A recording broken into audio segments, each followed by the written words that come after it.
আমাদের যেটা সমস্যা হচ্ছে জলপেশ মেলায় যে আমরা প্রত্যেক বছর এখানে যে দোকান লাগাই, তো বিগত 2 বছর থেকে মেলায় এত মানে বেশি দিয়ে খাজনা দিতে হচ্ছে যে দোকানদার আর কি খুব বিরক্তি বোধ করছে। কারণ এরকম করে খাজনা দিয়ে একজন দোকানদার বাড়িতে তো ডাল ভাতও বানাতে পারবে না, এখানে মেলায় খরচা। তার মধ্যে এরা যেভাবে চাঁদা নিচ্ছে দোকান থেকে, তাতে মোটামুটি এক একটা ছোট ছোট দোকানের কাছ থেকে জুলুমবাজি করে এরা চাঁদা নিচ্ছে। মনে করো যেখানে আগের বার দিচ্ছে একজন 1000 টাকা, এখানে নিচ্ছে 3000 টাকা। আর যেটা রেট শোনাচ্ছে কমিটির থেকে যে মনে করো 70 টাকা পার স্কোয়ার ফিট, কিন্তু জেলা পরিষদে যেটা মনে করো শিডিউল আছে ওইখানে লেখা আছে প্রতি 50 স্কোয়ার ফিটের দাম হচ্ছে তোমার 70 টাকা। এরকম করে আমরা সমস্ত ব্যবসায়ী মিলে আপাতত এখন দোকান বন্ধ রাখছি, দেখি কমিটি কি সুরাহা করে। কারণ আমাদেরকে তো কমসে কম পয়সাটা ওদেরকে তো দিতেই হবে, যেহেতু ওরা মেলা নিচে পয়সা দিব, কিন্তু একটা সিদ্ধান্তমূলক আলোচনায় আসবে ওরা, যে একটা নির্দিষ্ট একটা ধার্য ঠিক করবে মূল্যটা যে কি হবে এইখানে। মানে নির্দিষ্ট মূল্যের দাবিতেই আপনারা স্ট্রাইক করেছেন? মানে একটা যাতে সবাই যাতে ন্যায় বিচার পায়, যে এরকম করে তো দোকানদাররা খাজনা দিতে পারবে না, কারণ জোর জুলুম হচ্ছে তো এইখানে। মানে এক একটা দোকানদারে অত টাকা বিক্রি হচ্ছে না, ওরা যত টাকা খাজনা চাচ্ছে। বাধ্যতামূলক দোকানদাররা দোকান বন্ধ করে দিয়েছে, কারণ দোকান বন্ধ করে কি করবে, দোকান খুলে কি করবে, বিক্রি যদি না হয় ওদেরকে তো পয়সা দিতে হবে। এখন ওই জন্য সমস্ত দোকানদার আমরা এক হয়ে একটা সিদ্ধান্তমূলক আলোচনায় আসবো যে ওরা কি করে, ওই জন্যই আমরা দোকানটা এখন আপাতত বন্ধ রাখছি। মানে সরকারি টাইম অনুযায়ী তো এখনো মেলার সময় শেষ হয়নি? সরকারি টাইম হিসাবে এখনো মেলা এখনো 3 দিন আছে, কিন্তু ওরা তো চাঁদা তোলা শুরু করে দিয়েছে। তো যদি এখন এক না হয় তাহলে আর এটা হবে না কোনোদিনও। কারণ এই মেলা প্রত্যেকবার এরকম করে প্রত্যেকবার বেশি দামে এই মেলা ডাক হচ্ছে, ডাক হওয়াতে আমাদের দোকানদারের উপর প্রত্যেকবার প্রেশার পড়তেছে। মানে 8 থেকে 10 লাখের ডাকে এখন চলে গেছে 26 লাখ, 27 লাখ, 26.5 লাখ টাকা ডাক নিচ্ছে। এই টাকাটা কাদের কাছে তুলবে? আমাদের দোকানদারের উপর প্রেশার দিচ্ছে। আর দোকানদার তো ব্যবসা তো মানে গত বছরের তুলনায় এবছর অর্ধেক ব্যবসাও হয়নি। এক একটা দোকানদার বলতে পারবে না যে কেউ আমি এবার বেশি বেচছি, ইলেকট্রিক বিল বেশি, সবকিছুই বেশি, এরকম করে তো হয় না। জলের কোনো ব্যবস্থা নাই, জলের যে কল বসেছে মানে খাওয়ার জল কিনে খাইতে হচ্ছে। মানে শৌচালয় গুলো তো পয়সা দিয়ে আছে, শৌচালয় একটা শৌচালয় দিয়ে হবে না। মানে এখন আপনারা কি দাবি রাখছেন? দাবি একটাই, যে ওরা যাতে নির্দিষ্টমূলক একটা মূল্য নিয়ে দোকানদারগুলোর কাছ থেকে খাজনা নেয়, যাতে কারো অসুবিধা না হয়। আর দ্বিতীয়ত হচ্ছে জলের ব্যবস্থা যেন ঠিক মতন দেখে, বাস এটুকুই আমাদের দাবি। আর ইলেকট্রিক বিলটাও যাতে একটু কম হয়। মানে আপনাদের দাবিটা পূর্ণ হলে আপনারা আবার দোকান খুলবেন? আমাদের দোকান আমরা খুলে দেবো। মেলা স্বাভাবিক হবে, তাই তো? স্বাভাবিক হবে, যত তাড়াতাড়ি হবে ওরা সুরাহা করবে তত তাড়াতাড়ি আমরা দোকান খুলে দেবো। ঠিক আছে, আপনার নাম? দেবাশিস ভট্টাচার্য। আপনি একজন মেলার দোকানদার? আমি মেলার দোকানদার, ব্যবসায়ী। ধন্যবাদ। দাঁড়ান। আপনার নাম? আমার নাম নির্মল সরকার। আজকে যে দোকান বন্ধ রেখেছেন, স্ট্রাইক করেছেন, কি অসুবিধা হচ্ছে, কিসের জন্য স্ট্রাইক করলেন? আমার দোকানে কালকে ওরা আসছে চাঁদার জন্য। তা আমি বলছি যে গতবার যা দিছি তার থেকে 100 টাকা বেশি। ওরা বলছে যে আমার 19 ফুটে 3800 টাকা লাগবে। তা আমি 1600 টাকা দিছি, আমাকে রিসিভ কপিটা দেয় নাই। গতবার কত দিয়েছিলেন? 1500 টাকা দিছি। আর এবার কত চাচ্ছে? 3800 টাকা। এবার 3800 টাকা চাচ্ছে। আপনি দিয়েছেন কত? 1500? 1600 রিসিভ দিয়েছে? দেয় নাই। আচ্ছা, আর কি অসুবিধা হচ্ছে? অসুবিধা তো এখন আমার আরো টাকা না দিলে আমাকে রিসিভ দিবে না। আমাকে পুরো 3800 টাকা দিতে হবে তবে রিসিভ দিবে। ওরা 200 টাকা করে ফিট চাচ্ছে ওরা। আর আজকে সেই জন্য কি করলেন? আজকে আমরা সবাই দোকানদার আমার মানে স্ট্রাইক করে দিয়েছেন, ধর্মঘট করে দিয়েছেন দোকান। এখন কি দাবি রাখছেন?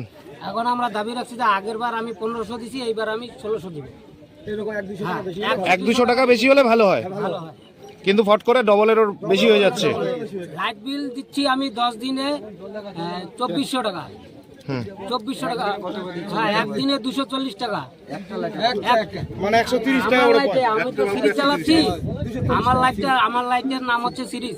আমি পার ডে 240 টাকা লাইট বিল দিচ্ছি। তারপরে আমার যদি এখন 3800 টাকা জায়গা ভাড়া হয়, তাহলে আপনারা হিসাব করুন এখন কোথায় গিয়ে দাঁড়াচ্ছে। কয় হাজার টাকা ব্যবসা হয়েছে জলপেশ মেলায়। আপনি কোথা থেকে আসছেন দোকান নিয়ে? আমাদের বাড়ি পাশে এদিকে ভুসকারডাঙ্গা, এটা উত্তর ভুসকারডাঙ্গা, আমাদেরটা দক্ষিণ ভুসকারডাঙ্গা। কত বছর থেকে দোকান করেন মেলায়? আমি 2014 সাল থেকে করতেছি। 2014 সাল থেকে করছেন। তো এখন আপনাদের যদি দাবি পূরণ হয়, আপনারা কি স্ট্রাইক তুলে নেবেন? দাবি পূরণ হলে তুলে নেব। মেলা স্বাভাবিক হবে? হ্যাঁ, হবে। ঠিক আছে, আপনার নাম? আমার নাম নির্মল সরকার। ধন্যবাদ। খারাপ অবস্থা একদম। আর পানীয় জল এইটা এটা খাওয়া জল? বলছি কোনো গ্রাহ্যই করছে না। মেলায় কোনো কল দেয়নি? না, কল দিয়েছে, কলের জলে এটা কলের জলেরই এই অবস্থা?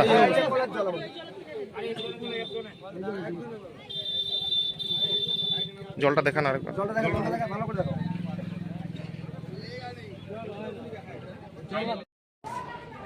দাদা, আজকে তো দেখতে পারলাম যে দোকানদাররা মেলায় দোকান সব বন্ধ, স্ট্রাইক করেছে। তো ওনাদের সমস্যা বললো যে ওনাদের ওই স্কোয়ার ফিটের ব্যাপার নিয়ে একটা কি সমস্যা হচ্ছে, টাকার ভাড়া নিয়ে জায়গার। তো আপনারা তো মেলা কমিটির পক্ষ থেকে, তো আপনারা কি মনে করছেন এটা কি জন্য ওনারা বিক্ষোভ করছে, কি সমস্যা হচ্ছে একটু জানাবেন? সমস্যা হচ্ছে স্যার, হচ্ছে আমরা এতদিন ছিল মেলাটা অফলাইন, এখন অনলাইন হয়ে গেছে। তো এই ঘটনা হচ্ছে এবার যে ইজরা দিচ্ছে আমাদের সরকার, ঠিক আছে, 26,26,000 টাকা আমরা টেন্ডার নিয়েছি, ঠিক আছে। তো টেন্ডার নেওয়ার পর আমরা দোকানদারের কাছে যাচ্ছি, দোকানদারের কাছে যাওয়ার পরে আমরা বুঝাচ্ছি যে এবার তো অনলাইন হয়েছে। তো এই ঘটনা হচ্ছে আপনারা চাঁদা, আপনারা রেটের উপরে যে জেলা পরিষদ যে আমাদেরকে সেটা দিছে, সেই রেটটার উপরে আপনারাই খাজনা ইয়েটা দিন, ধার্য করেন। ওখানে দিছে 70 টাকা লোয়েস্ট রেট দিছে, মানে পার স্কোয়ার ফিট, ঠিক আছে, স্কোয়ার মানে বর্গ ফিট মানে তো স্কোয়ার ফিট, ঠিক আছে। তো 70 টাকা লোয়েস্ট রেট আছে। তো 70 টাকা যদি কোনো দোকানদার দেয় তাহলে কিন্তু দোকানদাররা খাজনা দিতে পারবে না। তো আমরা মনে করেন 20-30 টাকাও নিচ্ছি না কোনো দোকানদার কাছে, ঠিক আছে, নিয়ে আমরা খাজনা কাটতেছি। তো আমাদের কাছে তো একটা সরকারি এভিনিউ আছে, আমাদেরকে 10 দিনের জন্য সরকার আমাদেরকে এভিনিউ দিছে, কিন্তু সেই এভিনিউর কি কোনো দাম নাই? একজন দোকানদার অভিযোগ করলেন যে উনি গতবার 1500 টাকা দিয়েছেন, এবারও নাকি 100 টাকা বেশি দিতে চেয়েছেন, এবার 1500 টাকা জায়গায় 1600 দিয়েছেন, কিন্তু উনি কোনো রিসিভ পাননি। না, রিসিভ ওনাকে দেওয়া হয় নাই। ওনাকে বলা হয়েছে যে পাশের দোকানদার যা খাজনা দিয়েছে, ঠিক আছে, পাশের দোকানদার দিয়েছে 200 টাকা ফুট, মানে রানিং ফুট, স্কোয়ার ফুট নয়, রানিং ফিট 200 টাকা দিয়েছে। তোমার বাকি টাকাটা দিয়ে তুমি রসিদটা নিয়ে আসো। পুরো টাকা দেওয়ার পরে? পুরো টাকাটা দেওয়ার পরে আমরা রসিদ তাকে দেবো, এই কথাটা বলা হয়েছে। আর ওনারা যে বিক্ষোভ করলেন, এই সমস্যা হচ্ছে এখন, আপনারা বিষয়টা কিভাবে দেখছেন এখন? এটা ভালো নয়, এটা ভালো নয়, এটা জলপেশ মেলার জন্য ভালো নয়। না, সরকারি সময় অনুযায়ী তো মেলার দিন আরো 3 দিন আছে। 3 দিন আছে। তো এখন আপনারা কি চেষ্টা করছেন যে মেলাটাকে যদি স্বাভাবিক করা যায়? যথেষ্ট চেষ্টা, যথেষ্ট, ঠিক আছে। আমাদের দোকানদারের উপর ব্লেম হচ্ছে, দোকানদারের উপর টর্চার হচ্ছে, এটা তো কোনোদিন হয়নি। আজকে নালে আমরা মেলা নিয়েছি, আগের বছরে আরো অন্য লোক নেবে মেলা, তখন তো এরকম কিছু হয়নি। এবং আরেকটা অভিযোগ আছে পানীয় জলের। হ্যাঁ, পানীয় জল দোকানদার পাচ্ছে না, এটা হচ্ছে জেলা পরিষদে আমরা অনেক চেষ্টা করেছি, ঠিক আছে, তারপরে গাড়ি এখানে ইয়ে করা হচ্ছে।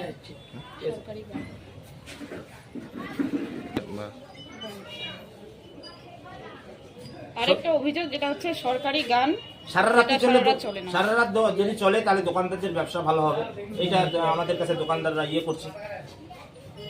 এখন উচ্চ মাধ্যমিক পরীক্ষা চলছে, ওদের প্রশাসনের দিক থেকে চাপের মধ্যে আছে, সেদিক থেকে আমাদের মাথায় রাখতে হবে। সেই দিক থেকে মাইক সাউন্ড এইসবের জন্য আপনারা সারা রাত আর কি করতে পারছেন না সরকারি গানটাকে, ঠিক আছে, আমরা যাতে না হয় আপনাদের অনুরোধ করা হচ্ছে টাইম বেঁধে দিয়েছে। দোকানদার ছাড়া বাইরের কিছু লোক এসে মেলাটাকে নষ্ট করার চেষ্টা করছে এখানটায়।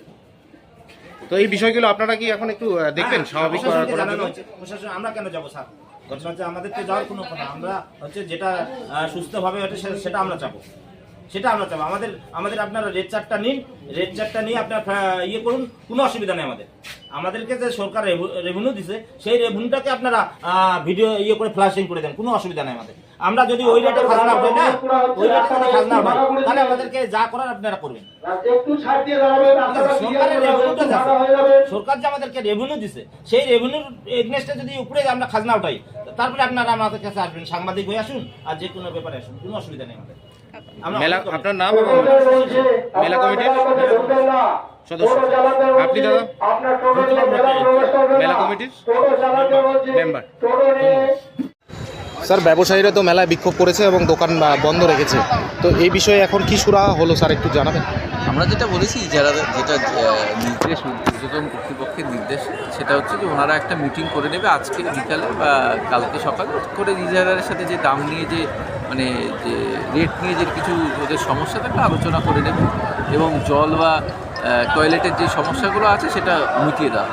ওনারা দাবি করছে যে পানীয় জলেরও সমস্যা হচ্ছে, ওটা বললো কিছু কিছু জায়গায়, সব জায়গায় সেটা মিটিয়ে দেওয়া হচ্ছে, যদি কিছু থাকে মিটিয়ে দেওয়া। ঠিক আছে স্যার, ধন্যবাদ। দাদা কোথা থেকে এসেছেন? নমস্কার, আমি আছি জলপাইগুড়ি থেকে। মেলায় ঘুরতে এসেছেন? হ্যাঁ, মেলা ঘুরতে আসছি, মন্দির দর্শন করলাম, কিন্তু যখনই মেলা এখানটায় আসে দেখতেছি সব দোকানপত্র বন্ধ করতেছে, আচ্ছা, প্লাস হই হাল্লার চলতেছে, আবার মারপিট চলতেছে, এক দুসরেকে পিটাচ্ছে। তো আমি তো কিছুই বুঝতে পারছি না কেন এরকম হচ্ছে। তো মেলায় আসে তো অর্ধেক দোকান খোলা ছিল, অর্ধেক প্রায় দোকান বন্ধই। এখন নেক্সট আবার সব দোকান বন্ধ করে দিচ্ছে। তো এখন আমি কিছুই বুঝতে পারছি না কি ব্যাপারটা, কি রিজনটা, কিসের জন্য এরকম হচ্ছে। আপনি তো আশা নিয়ে ফ্যামিলি নিয়ে ঘুরতে এসেছেন মেলায়, তাই না? হ্যাঁ, ফ্যামিলি নিয়ে আসছি। এখন কি মনে করছেন মেলায় চলে যাবেন রিটার্ন? এখন তো মেলায় বলতে সব বন্ধ করে দিচ্ছে, এখন তো লোকজনও এদিক এদিক সরে যাচ্ছে। তো এখন কি করব ওটাই আমি চিন্তা করতেছি। এখন সবাই তো ইয়ে হচ্ছে, তো এখন আমাদেরকেও যাইতেই হবে, চলে যাবেন এখন বাড়ি? যেতে হবে। ঠিক আছে দাদা, আপনার নাম? আমার নাম হচ্ছে রঞ্জিত রায়, কোথা থেকে? জলপাইগুড়ি থেকে। ধন্যবাদ। দিদি বলছিলাম মেলায় এসছেন তো ঘুরতে, কোথা থেকে এসছেন? আমরা রানীরহাট থেকে আসছি। রানীরহাট থেকে এসছেন, মেলায় এসে কি দেখলেন? মেলায় তো আমরা এইমাত্র আসলাম, কিন্তু এসে দেখি যে প্রত্যেকটা দোকান প্রায় বন্ধ। আর ওদিকে ভিতরে গিয়ে দেখলাম যে মানে এখানকার মানে লোকরা সব দোকান বন্ধ করতে বলছে। হয়তো বিকালে বা সন্ধ্যার দিকে হয়তো শুরু হবে মেলা। তো আমরা এইমাত্র আসলাম, মনে হচ্ছে এখন আবার ফেরত চলে যাব। মানে এখন মেলা ঘুরতে এসেছেন কিন্তু বাধ্য হচ্ছেন ফেরত যেতে? হ্যাঁ হ্যাঁ, দোকান যদি সব বন্ধ থাকে তাহলে আর কি করবো। সমস্ত দোকান বন্ধ? হ্যাঁ, মানে সমস্ত বলতে হ্যাঁ প্রায় মোটামুটি তো সবগুলোই বন্ধ। কিন্তু আপনারা জানেন না যে মেলা আজকে বন্ধ বা কিছু, এটা তো জানেন না না না, এটা জানি না। আমরা প্রত্যেকবারই আসি, কিন্তু এবার এসে এরকম দেখছি।